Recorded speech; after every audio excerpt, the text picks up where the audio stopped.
Taemin from the legendary group SHINee, the center of the Avengers of K-pop supergroup Super M, and the idol's idol male soloist of the K-pop industry. He is the youngest of SHINee, the second oldest of Super M, and arguably the greatest male artist of K-pop alive today.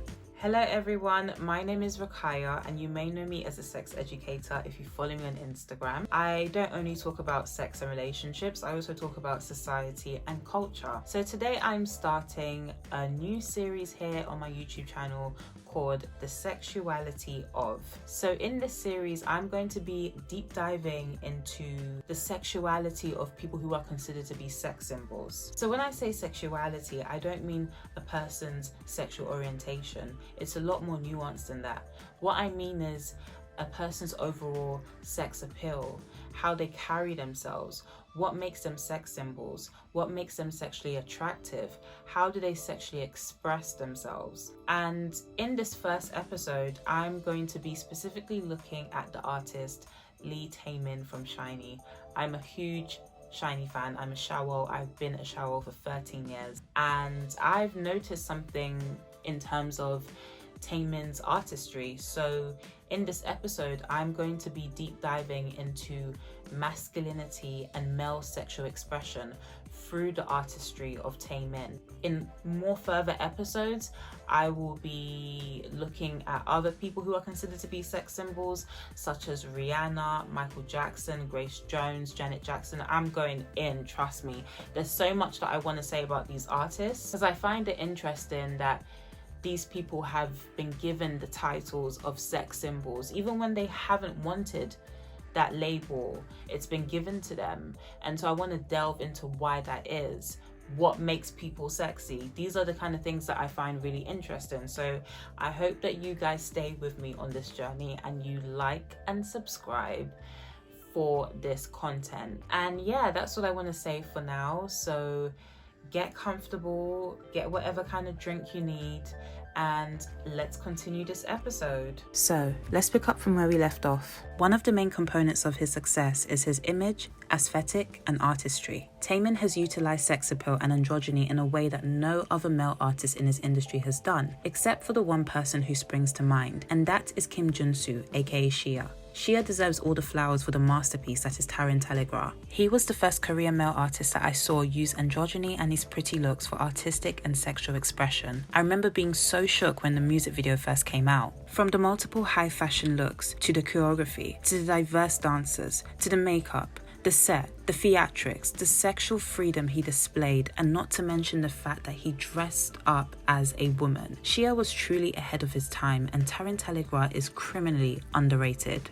But anyways, Taemin's journey from the cute and innocent maknae of SHINee to one of K-pop's biggest sex symbols is interesting. Prior to 2013, Taemin was always referred to as being pretty like a girl, especially during the Sherlock era where he had extensions. In fact, there was one variety show where they introduced Taemin by saying, "Another comeback singer who can pull off long hair as well as a girl." There was also another one where they said that women need to watch out because there's a man who is prettier than girls. He also mentioned that due to his extensions, he experienced issues in male bathrooms and had to cough in a deep voice when he entered so that people wouldn't think he was a woman. Throughout SHINee's earlier years, Taemin was feminized a lot, always being compared to women and deemed as having feminine features. In skits and performances, when the group would cross-dress, he was usually the one singled out and has been made to cross-dress on stage a few times. Even though the comparisons and feminizing settled down greatly after 2013, there was still a few moments before Move where people still compared him to women. There was one particular moment on Knowing Bros where Taemin was teased by Hee-Chul for being feminine. Now of course it was just banter, and Hee-Chul has also experienced feminization throughout his career, so Taemin took it like a champ and went along with the jokes. But you could tell that it bothered him,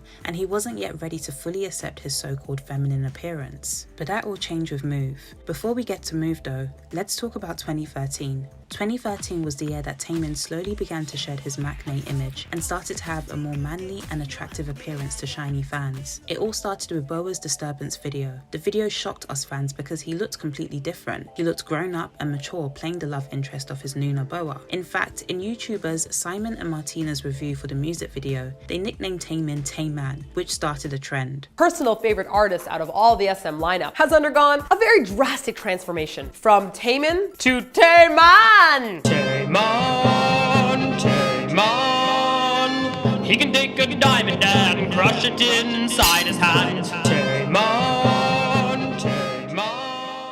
The TaeMAN nickname continued into the misconceptions of me and you era, as fans continued to take notice of Taemin's maturing appearance. Even I made a video around this time called Taemin to TaeMAN, something like that, where I spent like 10 minutes being thirsty over Taemin. I deleted it years ago though because it was just too cringe. But this era is key to understanding how Taemin became a sex symbol. And side note, this era was also when Taemin covered Jonghyun's vocals due to him being in an accident. Many fans speculate that this led to Taemin's debut the following year, due to how well he was able to fill in Jonghyun's shoes. The Ace era was when we were introduced to Taemin's first protagonist, aka his first alter ego. This era felt like Taemin was determined to completely destroy his cute acne image, with the dramatic eye makeup, tousled middle part bleach hair, sharp suits with thigh garters, and the bold Michael Jackson-esque dance moves.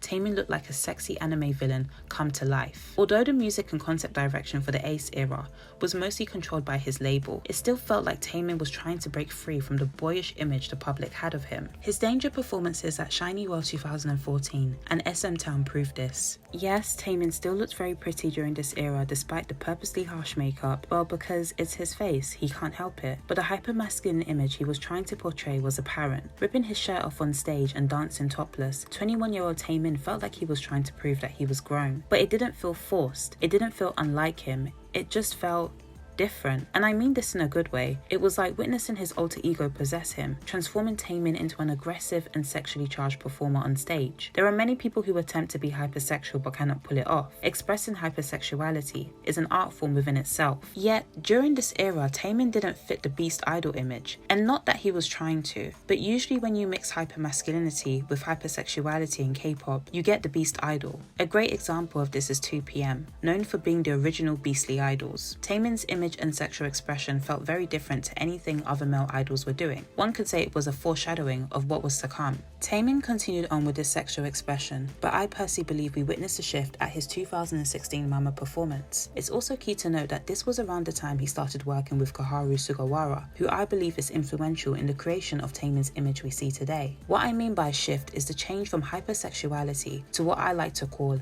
hypersensuality. Taemin's sexual image and expression today is literally centered around the art of sensuality. Between the press it and move eras, Taemin's art went through a process of sensualization, and you could see it in his Mama performance. Usually suits are meant to convey power through their sharp lines, but the custom blazer Taemin wore with the flowing fabrics and bare chest conveyed a softer image, a softer interpretation of masculinity. The combination of Taemin developing his sensuality, Kaharu's contemporary dance influence, and Taemin slowly embracing his feminine side led to what is considered to be his current magnum opus. I say current because I don't think Move will be Taemin's only peak, but for now it is. Move marks the moment where the sexuality of Taemin became fully realized. Taemin did this through the use of androgyny. By combining both feminine and masculine movements, Taemin's art form transcended either side and into gender neutrality. By combining the two, Taemin's sex appeal became focused on being sensual and subtle, fluid and graceful, delicate yet strong. The use of women only as backup dancers conveyed this image even further. I always said to myself that if I was to do music, I would have male dancers only. My reason for this was because I believed that the presence of the men would help me to show off a masculine side while still maintaining my own femininity. The end result would be a duality of some sort, and that is exactly what I see Taemin doing now. The presence of the women married with the sleek choreography helps him to tap into his femininity while his masculinity remains intact. Taemin even said in his Billboard interview that, "My aim was to find a middle ground, mixing both masculine and feminine movements into the choreography together. My body shape is like that of a dancer's. It's not too masculine or overly muscular, and I wanted to take advantage of that. I thought I could show the soft lines like the dance movements of a ballet dancer by adding subtlety to my choreography. I wanted to break the idea of what male performers are supposed to show, what performances girl groups are supposed to show. I really wanted to break those labels, showing that dance is a form of art." Taemin acknowledges that he doesn't have a typical macho physique, which is why, like I said before, even when he attempted to be more hyper-masculine, it didn't feel beastly. It felt different because macho is not who he naturally is. And so he carried on this fully developed sexuality into the Want era. In his interview interview with Allure, he stated that, "For me, I think there is no absolute standard on masculinity." And it's important to highlight this because although his aim for the move choreography was gender neutrality, his sexuality and overall gender expression isn't. He is still at the end of the day a man, nothing more. All he is doing is expanding the meaning of masculinity when it comes to gender. There is no one way to be a man or a woman. Multiple masculinities and femininities can exist. Overcoming the binary cannot solely be focused on escaping or destroying it, in my opinion. For example, no longer identifying as a man or woman. The binary must also be overcome by expanding it, by showing that there are multiple ways one can exist as a man or a woman. This is what makes TaeMAN's sexuality so iconic and appealing to all genders, especially his female audience. As a straight woman, watching men like TaeMAN has definitely influenced what I find attractive in a man and has made the concept of soft masculinity become more appealing to me. But it's also important to know that he is not the first male artist to do this. Men such as Michael Jackson and Prince played with androgyny and turned their feminine traits into their superpowers. Another important thing I want to say is that although TaeMAN is breaking barriers, queer men have been doing the same for years, yet they don't get enough credit or recognition. In an article titled "The Woes of the Flower Boy Image," Sami Tavasili offers a different perspective on the K-pop flower boy image, which they refer to as aesthetic androgyny. Tavasili states that Korean masculinities can be roughly divided into two parallel umbrella categories: the more obvious forms of traditional masculinity and aesthetic androgyny, a softer masculinity that appropriates from feminine gender presentation while still benefiting from hegemonic institutions. Tavasili goes on to critique aesthetic androgyny, claiming that only straight cis men benefit from it, which is very true when you think about it. Only straight cis men are revered for doing things such as wearing makeup or women's clothing. Why? Because their gender and heterosexuality mean that they will always fit the cultural ideal of what it means to be a man. Gay cis men, for example, do not. Yes, they may be cisgender, but their sexuality goes against hegemonic masculinity. This is why gay men are not revered for tapping into their feminine side. I'm not saying this to undermine TaeMAN. Everything he has done so far is truly groundbreaking when it comes to masculinity and male sexual expression. But I just didn't want this whole video to be me praising a cishet man for doing what gay men have been doing for decades. Nonetheless, the sexuality of TaeMAN is one to marvel at. On stage, he is an enigma, from the way he delicately twists the tips of his fingers, to the piercing eye contact he makes towards the camera, to the BDSM light concept we got in Criminal, and of course, the sexually suggestive lyrics he has sang throughout his solo career. He invites you in and makes you anticipate what he does next. I always thought to myself, if he were a Western artist, his lyrics would have been way more R-rated, but I guess we can only dream. His latest release, Advice, has further solidified his sexual identity as an artist. The duality of femme and masc in his expression is no longer what he proclaims, it's just who he is. From the super fast choreography, to the matching Supreme underwear set, and to the iconic long hair, and the lyrics which serve as a warning to judgmental people, Advice feels like the end of an era and the beginning of a new one. TaeMAN even said that, "I would like to look back on my life as a musician and end a chapter of my life through this album. I will begin a new chapter with it at the same time. It's like a bridge that connects my past and future." And I 100% agree with him. The past, long-haired Sherlock TaeMAN apologized numerous times for being too pretty and still seemed to be finding himself. The now long-haired Advice TaeMAN, however, doesn't apologize for anything. Instead, he owns who he is in a confident and self-assured way. What were once almost like burdens to him have now become his strength and have helped curate the artist that he is today. And this, in my opinion, is what makes TaeMAN both a sex symbol and a man who is successfully challenging the notions of male sexuality. And that's all, lovely people. I really hope you enjoyed the first episode of this series.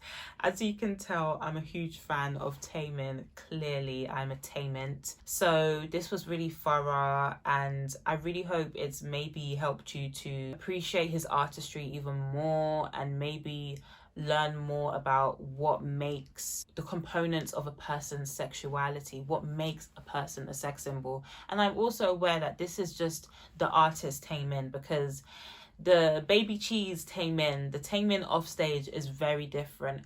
But everything that I spoke about in this video is just his on stage persona, the person that he presents to the world when he's performing, when he's making music. And if you have any other recommendations on other celebrities that you'd like me to deep dive into their own sexualities, do let me know. Like I said, I will be having more videos out about Michael Jackson, Rihanna, Madonna, Janet Jackson, all of these people who are considered to be sex symbols in our society. And if you do recommend any celebrities, just be aware that it might not be as thorough as this one if I'm not a fan of them, but I will absolutely do my best to research into them, and who knows, I may even become a fan of the person that you recommend. So I would really love recommendations for celebrities who are considered to be sex symbols in our society, and so that I can deep delve into why that is. And as a side note, this is like quite unrelated, but just to the people who are like Taemin fans, do you think that Taemin is more of a pioneer or a revolutionary? Because as you know, he's considered to be the idol's idol, meaning that he basically inspires everybody else's fave. So that means that everybody in his industry, in his field, they really respect him, they look up to him, they see him as an inspiration.